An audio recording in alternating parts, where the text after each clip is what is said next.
Hey, what's up YouTube? All right, thanks for joining me for another one of my videos. So today I'm just going over about 18 months of ownership of my 2001 sold as a 2002 S55 AMG. So as in about 18 months or so of ownership, I just kind of wanted to give my personal experience with the car, which I thought this car was very good. Just in that short period of time, I've had this one thing here, well, a list of things. The self-closing trunk thing, not with the self-closing, with the button in the inside. Actually, when you close it down, see with that closing, mine only does it after I disconnect the battery and put it back together. And I guess the electrical connection rejuvenates the pump or something like that. I'm not exactly sure why that does that, but it will close for about maybe 2 days and then it will stop doing it. So the next thing that manifested itself after the 18th month or so, I now have an alignment issue really badly with on the outside of the tire and starting here on the inside. It's kind of all smoothed down. These tires are the Michelin Pilot Sports. I think these are AS2s or something like that, but I need the AS4s. I think the AS3s, I'm sorry. So I need the AS4s put on there. They're around $400 each. But I also need to do some suspension components, especially when you have it really bad on the outside like that.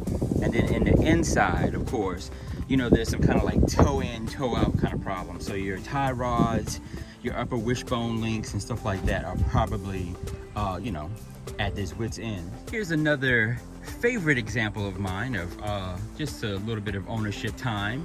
A beautiful truck in front of me was flying down the road and a nice big rock came and chipped the windshield. Now that chip has followed itself all the way down to the other side. This windshield right here actually has the heated wiper park station. So this part underneath here where you see where the wipers are actually heated.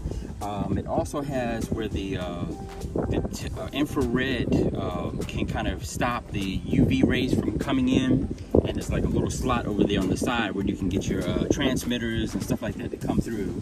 So it makes this whole entire windshield to get replaced, if you get a Mercedes-Benz recommended one, for about $978, which is unbelievable. I'm out here. But the next thing up is my mirror. The LED strip right here is not working correctly, so I'm going to unlock the car and it's not doing anything. So it's really weird while that's happening.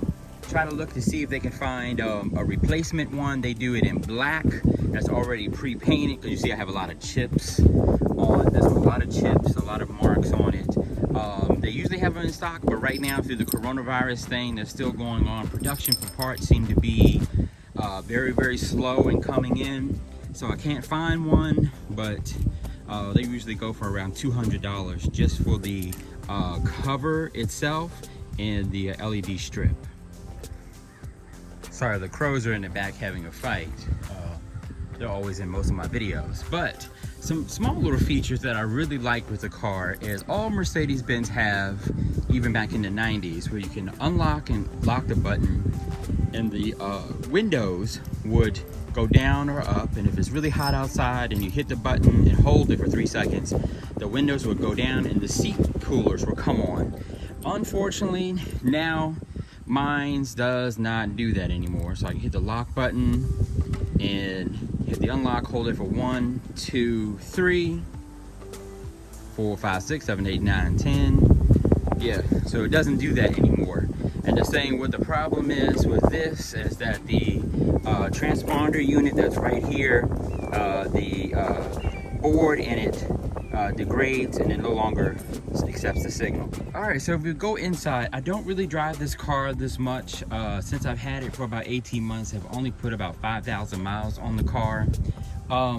Here's something that broke shortly after. This plastic piece right here has broken. It's broke off on the side here, and then if you can see where the bolt goes into, these things cracked on the side, and it holds the seat control for massaging and all that kind of stuff. That's broke off because it's made from pure breakable plastic after 20 years, especially with the heat and cold. These just break off extremely easily, but they're only 40 bucks online to replace, so we're getting that window on here. Also do need a door check strip because mine makes all that noise. So the check strip is, and let's see, wait a minute, this month is actually my car's birthday because it was made 9 of 2001, and the creepy thing is that the delivery date for this car and the woman who owned this car first, she picked the car up 9/11/2001, which is kind of creepy in a way. And if you're looking for any kind of information about your car, you can find out the real facts about it, especially from here, like tire information, pressure, size, all that kind of stuff from here. Then if you want to find out exact information about your car, you can find that here. It's birth date, VIN number, and the actual real weight. And a lot of people say this car weighs 4,700 pounds. No, it doesn't. These actually weigh, with the 55s, they weigh 5,155 pounds. And then you put yourself and guests in the seats, of course, that number will go up closer to probably the 6,000 pounds. So this car does weigh almost 6,000 pounds. Compartment here, the wonderful, wonderful engine compartment. Yet again, you can kind of see down in here. Here is the tandem pump for ABC, and along with the power steering. And with that power steering tandem pump with the ABC connected to it, I have replaced it once already. I'm not sure if you follow any of my other videos. I replaced it one time already with a remanufactured one. Thought I was good to go. Would be 20 years before I need another replacement of that. About 3.5 months ago, it made a lot of like a rupturing loud noise, and yeah, I need to replace it yet again. And that took me about 9.5 hours outside when it was like kind of cold, trying to replace that, and I have to do it again and send it back. And right now a lot of people are not rebuilding those due to coronavirus, so I had to ride around with suspension problems, and I'll show you next what that was. Okay, so up next I have a problem with this side of the car, the strut. After about a day or a couple of hours of sitting, I would say probably over 9 hours of sitting, the strut will lose all the pressure and this side will fall to the ground.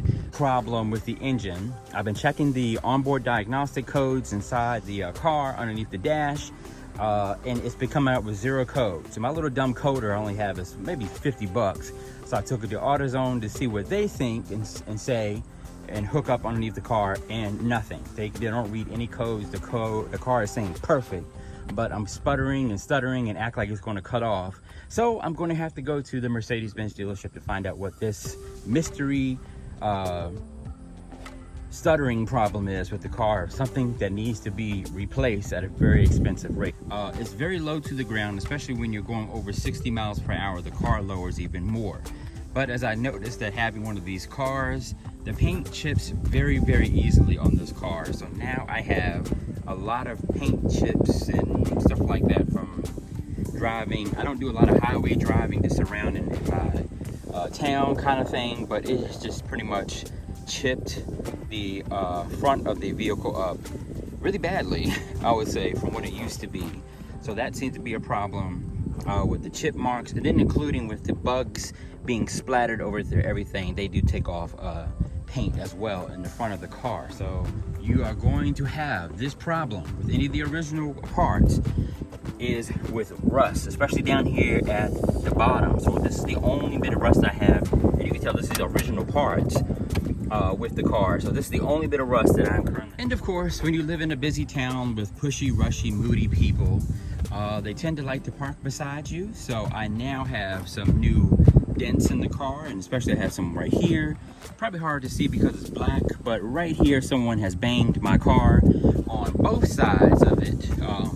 So that's pretty much about it that's wrong with my car as of right now. And I consider myself to be kind of lucky, because a lot of people have these cars and there's a lot of problems that go wrong with this car, and the total for repairs can add up quickly in the thousands of dollars. When this car's blue book value right now is about $3,400. but just repairing it can get you right around $10,000 to try to get the car to its normal operation as much as possible. So I would say with all those, that's my 18-month story of ownership and things that, you know, will be future videos of me replacing and figuring out what's wrong with the stuttering and all that kind of stuff, just in case you guys out there may be having that problem, a mystery problem. I'll do that in some future videos that I have out there. So stay tuned. I hope you guys enjoyed this video, and I will see you guys in the next one.